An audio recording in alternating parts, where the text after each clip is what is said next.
what podcasting has done is it has brought back fun to the idea of storytelling, because usually when you're in front of an investigative journalist, I don't know how much fun people have, right? The brand's job is to tell its story, not to tell the journalist what to ask. There is no credibility that we have as creators. It's just we're living in an and creator economy. Like anybody can be a doctor and a creator, entrepreneur and a creator, RJ and a creator, podcaster and a creator. It could be anything. It could be a housewife and a creator. With the recent, say, the Vijay Mallya episode that Rajamani has done, broken the internet, everybody's talking about it. There's obviously some criticism that's leveled against it about soft questions, or maybe he didn't push enough, etc. Right?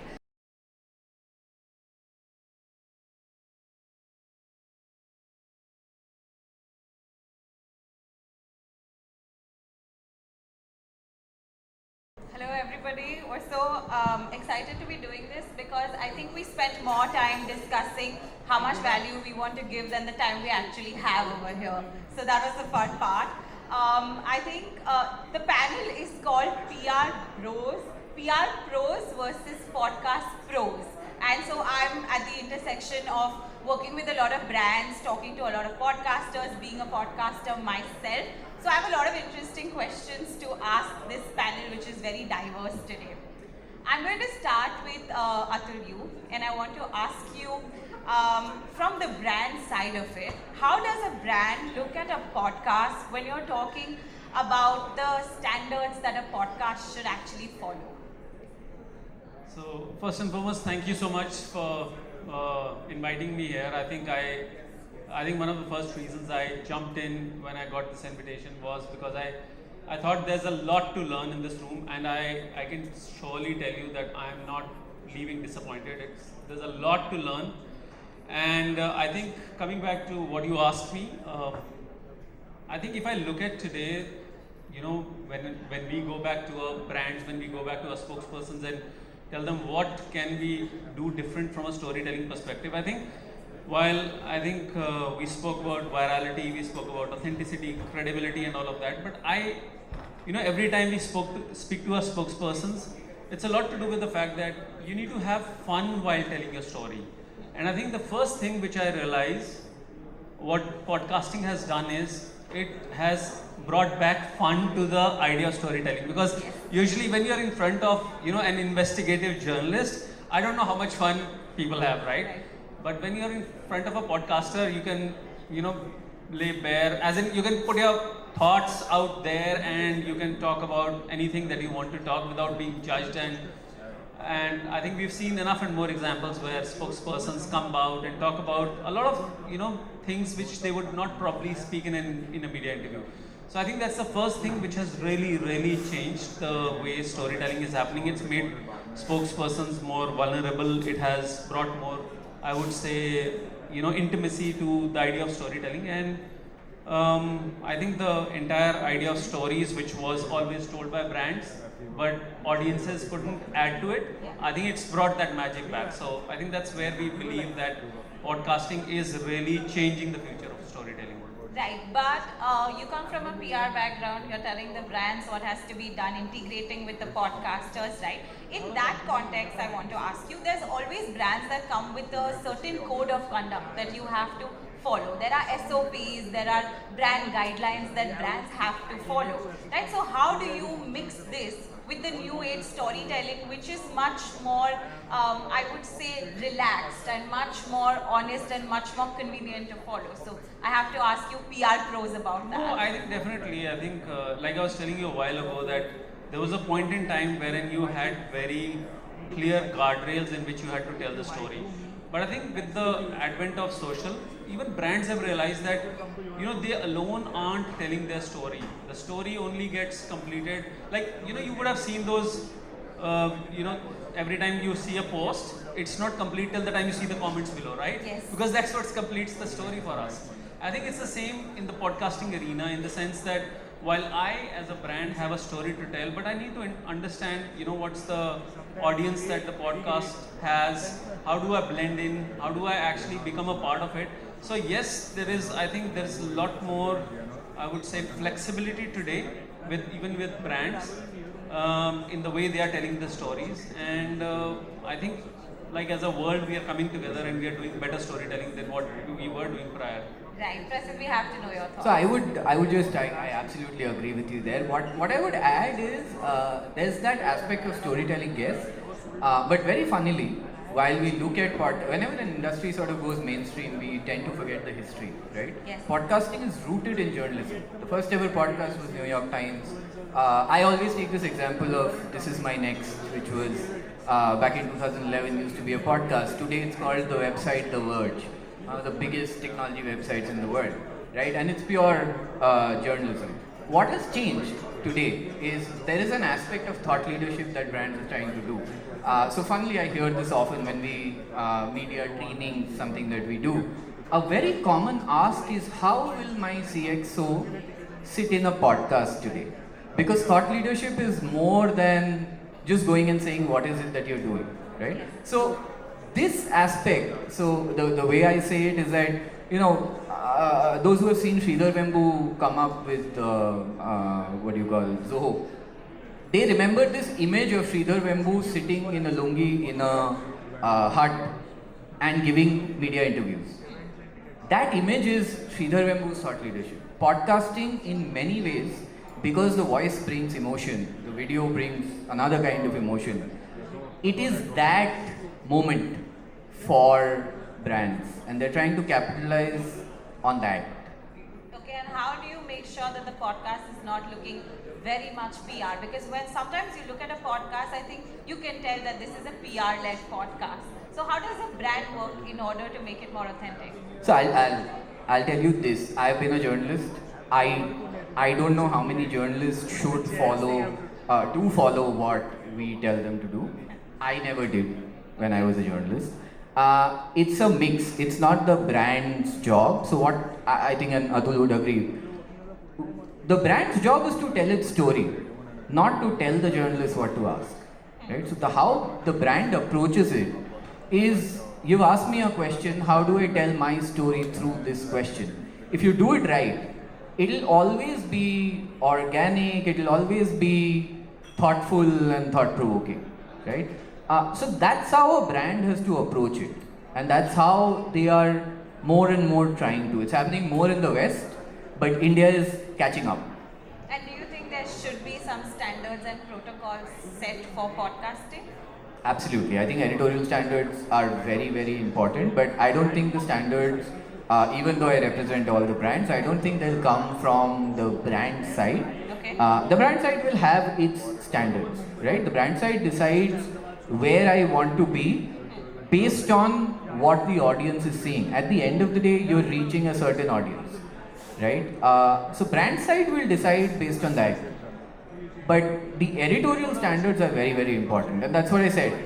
This Is My Next became The Verge purely because they were editorial standards. And they are still bros.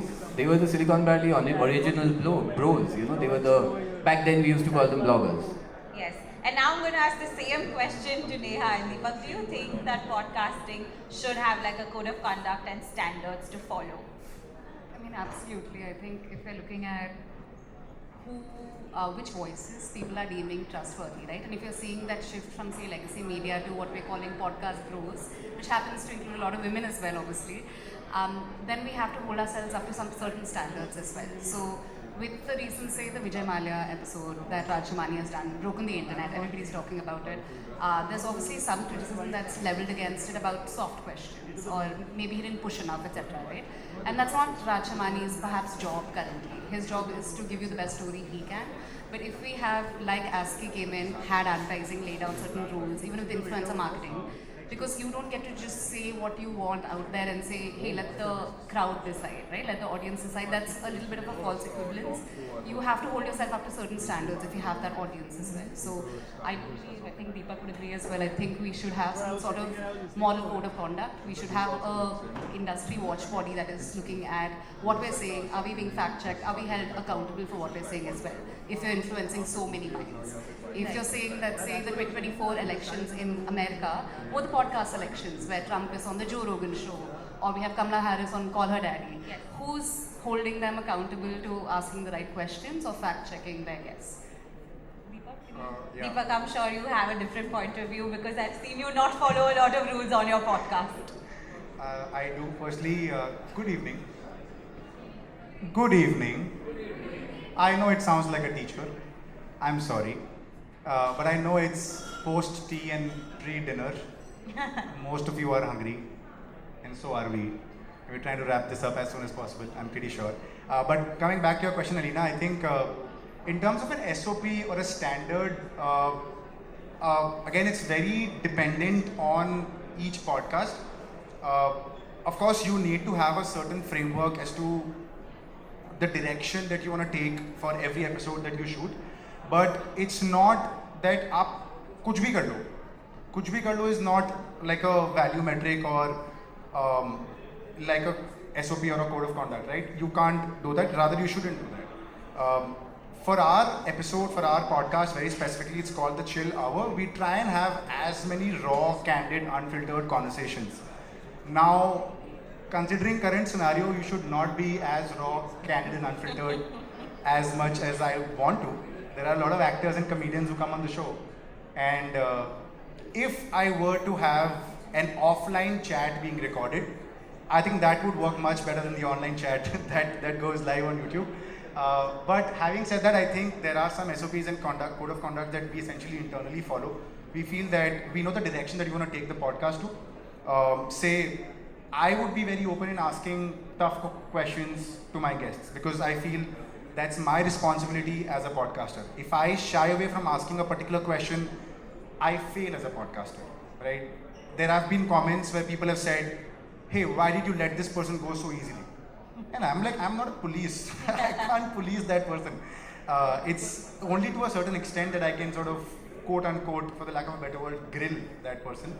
But that is probably not my job. That is maybe a journalist's job on a very reputed TV channel. I shouldn't name the person, but the nation wants, sorry.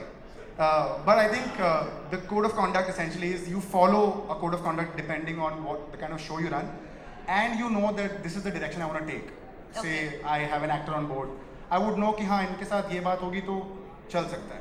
But you would also know that I should not cross this line because maybe the audience doesn't appreciate it. Maybe the guest is feeling a little uncomfortable, so I should not, cross that line. But having said that, I at least take the liberty to ask questions.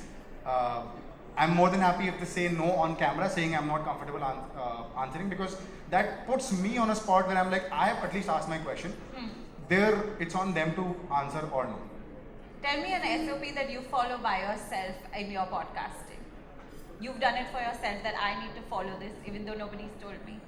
Yeah, we don't really, we steer away from two topics, which is religion and politics. Don't ask me why. It just is. I think we know. Yeah, I'm sure it's very self-explanatory. We don't really we steer away from these two topics for reasons known to everybody. India, in essence, is a very, very sensitive country. I don't want to sensitize this further.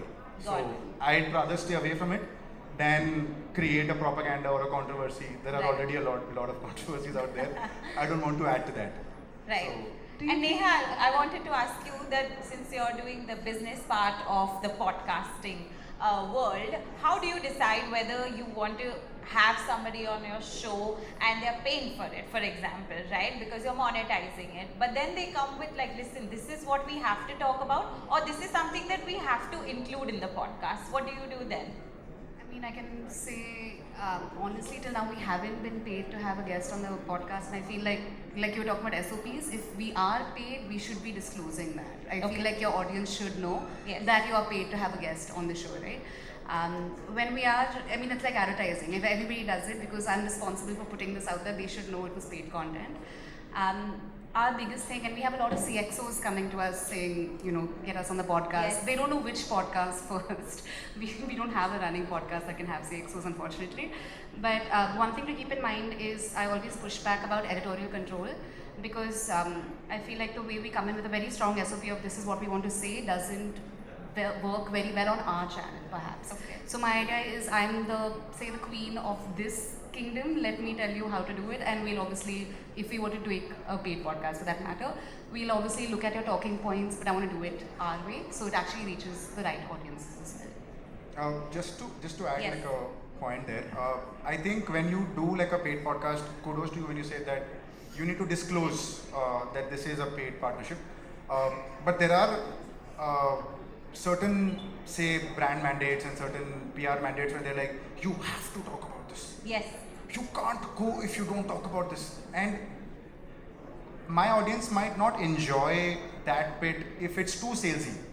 Of course, organically, if you try and push the content, of course, when the brand is putting in the money, they would also want some sort of distribution out of it. For sure, there's no doubt about it. Why would they put in money if not that? But it should be done as organically as possible, understanding the creators' demographics, understanding that, hey, this is what works for this audience, at least for Liberty creator के ऊपर छोड़ दो. You can have some mandates, that's for sure. I'm not saying पूरी liberty मेरे को दे दो. But if it can be done more organically, I'm more on that side than just because you have a PR mandate or a brand mandate you have to follow. I don't think I'm in favor of that entirely. Okay, and now I have to talk about editing podcasts, because when we say it's unscripted, guys, it's not actually completely unscripted. As a podcaster, I have had a lot of people who would come to me after doing the podcast and be like, listen, can we clip this part out? Maybe that's not right.Maybe that's something that I said could go wrong, because they think about it after they've spoken about it. Yeah. What do you do in that case? एक cutout जितना podcast से कटता है ना, उसका एक separate episode बन सकता है. मतलब we know for a fact that we can make a absolutely, and that is unfiltered in the realist sense. But there have been people who have said it because they felt like saying it on the show. Yes. And I think absolutely right. I mean, I don't think I have any problem with that, because when I try and stop them कि show पे मत बोलो, हम बोलते हैं आपको जो बोलना है बोलो, हम पोस्ट में देख लेंगे. मतलब this is like a typical post में देख लेंगे, पोस्ट में adjust कर लेंगे, whatever. But I think I'm totally on board with that. यार, I think it just boils down to the retention for the audience. अगर एक 2.5 घंटे का podcast shoot हुआ है, it's not important for me to upload, say, a 2-hour piece of content. It highly depends on the content that's been shot, and it's your gut. Like, it's the podcaster's gut that tells you that, hey, let's put out a 2-hour content, let's see. Right. Again, like Roshan sir mentioned about learning, experimenting, and then teaching. We also try and experiment. The longest we've uploaded is a 3-hour piece. It's a 3-hour long podcast, which is much more than a movie. Yes. And it worked well for us. So, ऐसा नहीं है कि 3 घंटे का नहीं चलता है, चलेगा, but again, your gut comes into picture. So, you have to play by And that. for us, Aline, honestly, I've noticed it's usually our female guests who come to us after the podcast is done. Because I think, like, whether it's Nikhil Taneja's show, whether it's Be a Parent here, it's such a, you're talking for 3 hours, you're talking about your feelings, something is going to come out, you're going to go back home and worry about how the internet is going to react for it. And that's completely understandable. So when our female guests have come back and said, please take out this bit about my divorce or my abortion or my whatever else, you have to respect it. I think they've given you the chance to get to talk to them. You have to respect what story they also want to put out there. We do talk to them about why it's so necessary that you should say this. And there's a lot of Yes. women who are going to benefit from hearing this. And they listen to us sometimes, we listen to them sometimes. That makes sense. No, I just wanted to come in here. I think we spoke about the fact that it's a very PR podcast, right? And I think I just wanted to, clarify in this room that, even as PR professionals, when we work with brands and we work with, CEOs who are in these podcasts, we realize that, our intent is not only to make sure that only the the good Yes, things only only should be just that. spoken about. I think we also realize that to make sure that we are seen as real people, real brands, we have to be seen authentic, right? So if as a preparation to every podcast or every media interaction that we do, we prepare our spokespersons that that hope for the best, but be prepared for the worst, right? So there's a question, there's every tough question which can come up.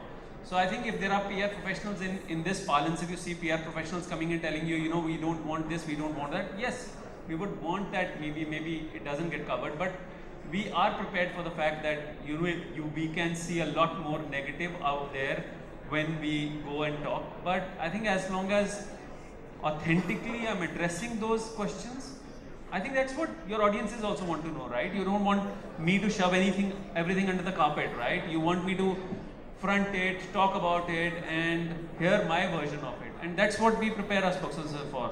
So we don't, like typical way, like you said, PR story, we don't do that. Right. We prepare our spokespersons that you can see everything coming your way, and let's be authentic and tell the story that we want to tell. Yeah, do you think people are more open to it now? Because a brand CEO is looked at as somebody that we don't have so much access to, and that is obviously for a reason, right? Because the brand name is associated with that person. So when they go on a podcast and they say everything about their life to it, does it hamper the brand and the value? See, I think it's also because I think as far as media was considered, and at least when I started out my career, every time there used to be a crisis in the media, it used to be a really big thing. Now, crisis happens every minute, right? With anybody who has a smartphone and a social media connection, you are an influencer. You can put out anything. You can create a crisis every second minute. So I think even brands realize that these are things which will happen.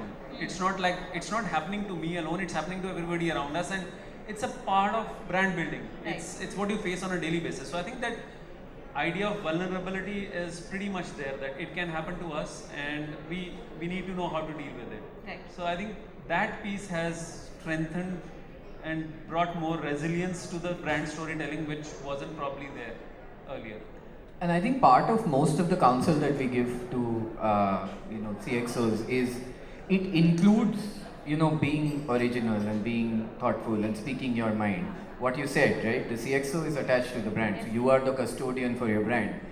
If your brand is actually run with your thinking and if it aligns, sometimes it doesn't, then there's no reason not to actually show who you are.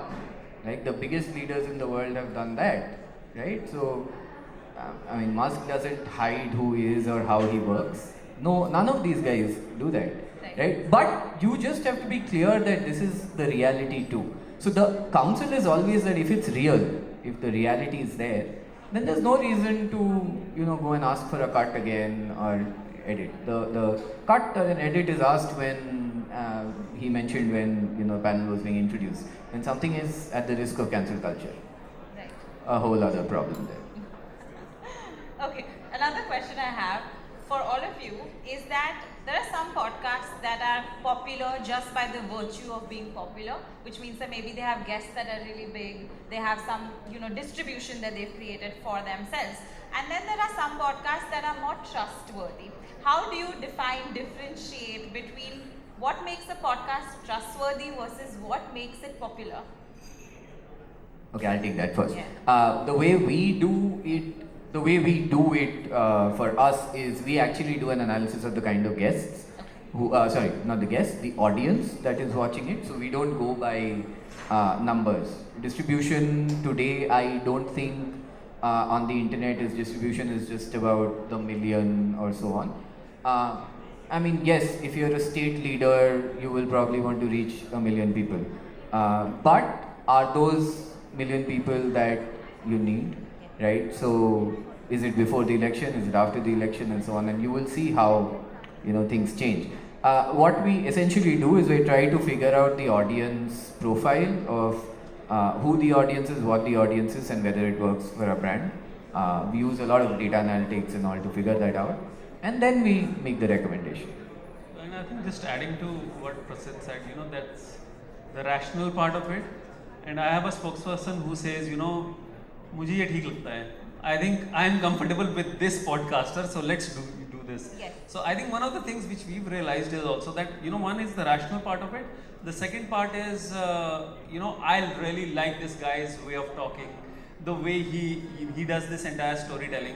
So I'll do this. So I think there's a lot of I would say emotion. There's a lot of I would say more factors which are not as rational, which goes into choosing the podcaster. You are so right, because so many people ask me, how do you get this person to your podcast? How do you get? And I'm like, no, but they are okay to have a conversation with me. They feel open with me. They feel like they can talk to me easily, and it will go smooth. So they choose me versus somebody else, and that people don't believe it when I say that, but it's probably they come and tell me that it's a vibe that we have with you and we want to talk to you. That is why we've come to your podcast. I couldn't agree So more. that And makes I have seen the other side of that. I used to be a technology podcaster. I used to have my own. Coincidentally, it was on HT Smartcast itself. But so we used to see at that time that I want to talk core technology. yes. It was no longer about whether I am comfortable with you and so on. It was just nobody is talking core technology, and hence I think this is the place where I can talk core technology. So that's another way of Yes. looking at how this thing happens. Back to the question of it, I don't know if there's any objectivity to trustworthiness, right? So I guess like Atul said, it is perception, it's what the audience believes. It's the story that the PR person also wants to tell, so you choose the type of voice you want to go with. I don't think there is any sort of like credibility that comes with any particular type of person, right? Otherwise, if you're a journalist, you're a journalist. If you're not, you're not. Yes. It's really that much. So would we trust Amit Verma over anybody else? Perhaps, because you've seen the work he's done, the amount of research that goes into his work, how long he's done it, etc. But yeah, I don't think there's anything that really differentiates. I think, I mean, no, I think. Deepak like, no, it's me, I'm trustworthy. No. I wish I could say that, but yeah, the problem is, again, like you mentioned, right? It just boils down to the conversations and the kind of story you want to stand for. We've had a lot of conversations. We've done over 100 episodes in the last 2 years, and we've had guests across domains and ranges, right? There have been people who have been guests who have been recommended by a lot of PR firms, and they actually come on the set and they actually see the conversation. And when they hear the conversation, they're like, "ये बहुत chill बंदा है." Yeah. मैंने कहा नाम मैंने उसलिए रखा है शुरू तो इसमें नाम ही कुछ और रख देता. But the idea is, it's just word of mouth. These actors, if they feel nice, if there are creators or any guest who comes on the show and feels nice about coming on the show, they go out and propagate, and you would not know that they're talking about you to their counterparts. I've gotten calls from my guests saying, "Do you want to shoot an episode with this person?" And this person is a really nice guest, very well known in the industry. And I'm like, "Of course." And I genuinely asked them, like, "आप क्यों recommend कर रहे हो मेरा नाम?" कहते तेरे को क्या लगता है? क्योंकि मुझे मजा आया तो I think मुझको भी मजा आएगा. So it's just, there is, unfortunately or fortunately, there is no credibility that we have as creators. It's just, we're living in an and creator economy. Like, anybody can be a doctor and a creator, entrepreneur and a creator, RJ and a creator, podcaster and a creator. It could be anything. It could be a housewife and a creator, right? It could be anything. Yeah. So we're living in an and creator economy. And I think recently when I had Mr. Kailash Kher on the show, I was speaking to him about influencers, and he said, "Deepak, आजकल के ज़माने में जो कुछ नहीं करते हैं, उनको हम influencers बोलते हैं." मुझे उस टाइम से ज़्यादा अटैक कभी फील नहीं हुआ था. And I was like, sir माफ़ी चाहता हूँ मैं, आप मेरे सामने बैठे हैं, मैं शायद योग्य नहीं हूँ आपको इंटरव्यू करने के लिए. But that's the idea, like there is no credibility when it comes to creators. It's just the conversations and, like Neha said, vibes that you have, and what you like, the kind of vibe that you portray Right. to your guests. But and the Deepak, audience tell at me large. also, how do you balance between editorial and PR? How do you balance between how much to do of what? Money is important. Yes, that's what we all want to know. Podcasters I mean, want to know. of course. It needs to be obviously a mix of both. A lot of people say you could do, say, 70% PR and 30% editorial. Honestly, it depends on what kind of PR work would you really want to do. Yeah. There are a lot of agencies and a lot of founders who would come on the show and be like, "Hey, I want to talk about strictly my brand, and I want to push my brand through the podcast." I would have certain reservations and questions there, because I don't want to make it a very dedicated, pushy kind of a conversation. Because then the audience is like, "अरे यार ठीक है, समझ गया मैं, कुछ और बोलना, कुछ और बताना." And that is not the kind of perception I want to leave my audience with. I want to leave my audience with some value, some entertainment. So even if there is a PR episode happening, I would want to do things, I would want to add a tinge of flavor that I essentially do if it were not a PR podcast. If it were like an editorial podcast. I would still ask questions like, AC का temperature कितना पसंद है आपको room में? It's a weird question, I know. But I'm sorry, the audience loves it. You see the audience, you see dance reels. Yeah. It could be entertainment, it could be Yeah. cringe for somebody. Yeah. But it's working. So, घुमा फिरा के बात एक ही आती है कि you maintain a balance between the PR and the editorial. And even if it's PR, it doesn't have to be strictly PR. Yes. Right? ज़्यादा आप एक line, एक दायरा है, एक boundary है, उसको cross मत करो. Don't make Yeah. it like a dedicated PR. Make it an integrated PR. If that. Yeah, no, you're that so helps. right, because I remember when Kalki Kochlin was coming to my podcast, my team members had asked her something about what she eats in Ooty. I was like, who wants to listen to something like that? And it got like 5 million views, and I'm like, oh, everybody wants to listen to where to eat in Ooty and where she's eating. Do you not agree that most of our podcast reels that really blows up is the kind of content that we didn't plan for? Exactly. Like there have been content pieces where somebody's talking about somebody dating this person and it did not work out. Yeah. And I'm like, this is not podcast worthy, maybe in my opinion. Exactly. But audience के लिए ये बहुत spice है. Yes. Audience को जानना है कौन किसके साथ कोई ऐसे मीडिया से sorry but I think there are a lot of audience members who want to know Yes. कि इसके लाइफ में क्या चल रहा है. अरे थोड़ा सा बताना, अरे थोड़ा सा बताओ. Right. तो I think the balance is very important, like I mentioned, and पता नहीं होता कौन सा blow up हो जाएगा. It's just that you keep doing You and you keep realize. doing it, yeah. I have to ask the PR people over here, I think on behalf of everybody, that we as influencers and podcasters are very attuned to just being cancelled, like we spoke about, right? And you're the right person to tell us that if something like that happens, something goes wrong on the internet, or you say something wrong, or something's taken out of proportion, which is happening so much right now, how do we as influencers, creators, podcasters save ourselves from all the PR downfall that we're going to see? So I think there's no formula to it. Okay. The only thing I think which we try and say is that one, there's a news cycle, right? So the fact is that every time you say more, you're adding more ink to what you are already giving to the crisis, right? So the point is, mostly say less. You know, the lesser you talk, the chances are the faster the crisis will pass. That's one part of it. The second part of it is that if that crisis blows over, which means that there's another cycle to it, which will come down and which will start talking about it, you'll just have to monitor and see what possibly you could say, which could be an apology, Okay. which could be something really authentic, which audiences believe and feel that you really meant it and it was a genuine mistake in the very first place.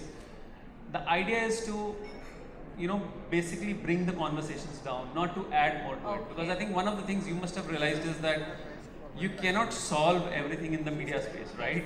You can't, you don't want to go through a media verdict. So the lesser part, the sooner you get out of the crisis, the better it is. Probably find something more worthy to tell your audiences, or hopefully something, in any case there are fights all happening all over the world, so something else will take over by the time your crisis blows over. Right, that's what I asked when I fall into a PR trouble, and I have with social media dissect, because I call out brands, right? And I say they've copied each other. So the PR people will be like, just let it go, let it pass, and don't give any explanations, and it will, go fine. You tell us, like what you think. I pretty much, I should anyway accede to him here. He is much more experienced in handling crisis than I am. Having said that, the only thing I will say is that look, the internet tends to make everything seem bigger than it is. It sometimes isn't. So like he said, you don't always need to speak. What you're trying to do is set the story right, right? You might call it the counter narrative. Just do it at the right time. You don't have to do it immediately. It's okay to wait.